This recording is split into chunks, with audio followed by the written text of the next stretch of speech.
ಈಗ ಹೊರಡ್ತಾ ಇದ್ದೀವಿ ದರ್ಶನ ಮುಗಿಸ್ಕೊಂಡು. ಕಣಿವೆ ಸ್ವಾಮಿ ಹತ್ರ ಇವತ್ತು ಒಂದು ಹಬ್ಬದ ವಾತಾವರಣ.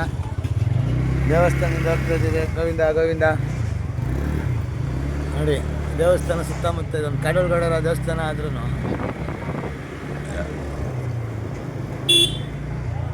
ಸೊ ನೋಡಿ, ಇಲ್ಲೆಲ್ಲ ಪರ ಮಾಡುವಂಥ ಜಾಗಗಳಿದು.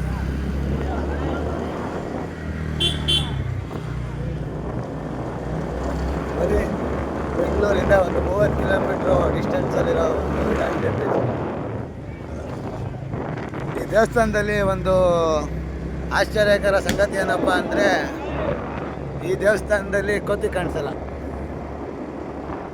ಶ್ರೀರಾಮಚಂದ್ರ ಸ್ವಾಮಿ ಪಾದಾರವಿಂದ ಗೋವಿಂದ ಗೋವಿಂದ, ಶ್ರೀ ಆಂಜನೇಯ ಸ್ವಾಮಿ ಪಾದಾರವಿಂದ ಗೋವಿಂದ ಗೋವಿಂದ, ಶ್ರೀ ಲಕ್ಷ್ಮೀ ವೆಂಕಟರಮಣ ಸ್ವಾಮಿ ಪಾದಾರವಿಂದ ಗೋವಿಂದ ಗೋವಿಂದ ಗೋವಿಂದ. ಅನ್ನೋರು ಮನದ ಆನಂದ ತುಂಬಿದಳು ಗೋವಿಂದ ಗೋವಿಂದ. ನೋಡಿ, ಇವಾಗ ನಾವೇನು ಹೋಗ್ತಾ ಇದ್ದೀವಿ, ಈ ಸುತ್ತಮುತ್ತ ಎಲ್ಲ ನೋಡಿ ಯಾವ ರೀತಿ ಮೈನಿಂಗ್ ನಡೀತಿದೆ.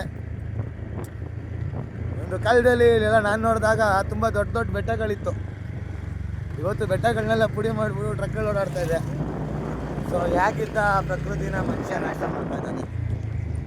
ಮೈನುಗಾರಿಕೆಗೆ ಪರ್ಮಿಷನ್ ಇಲ್ಲ ಅಂದಿದ್ದು ಸರ್ಕಾರ, ಇದಕ್ಕೆಲ್ಲ ಹೆಂಗೆ ಪರ್ಮಿಷನ್ ಕೊಡ್ತು ಅನ್ನೋದು ಗೊತ್ತಾಗ್ತಾಯಿಲ್ಲ.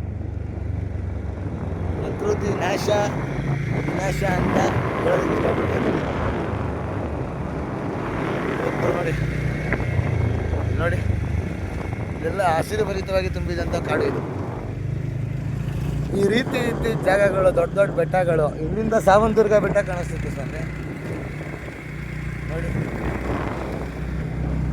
ಆದರೂ ಈ ಎಲ್ಲ ಕಳ್ಳರ ನಡುವೆನೂ ಈ ಪ್ರಕೃತಿ ಒಂದು ಸೌಂದರ್ಯ ಉಳಿಸ್ಕೊಂಡಿದೆ ನೋಡಿ.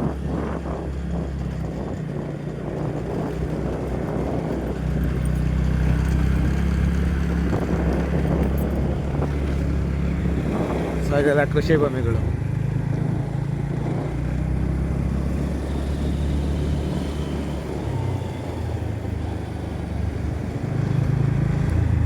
ನಮ್ಮ ಜನ ಈ ಥರ ವ್ಯೂ ನೋಡೋದಕ್ಕೆ ಸಕಲೇಶ್ಪುರ ಅಲ್ಲಿ ಹೋಗ್ತಾರೆ.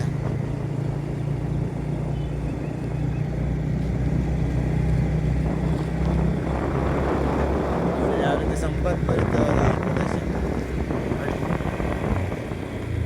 ಏನಾಗ್ತಾ ಇದೆ ಈ ಪಟ್ಟಣಕ್ಕೆ, ಏನಾಗಿದೆ ಎಲ್ಲ ಇವತ್ತು ಮೀಟ್ ಮಾಡಾಕ್ತೀನಿ ನೆಕ್ಸ್ಟು.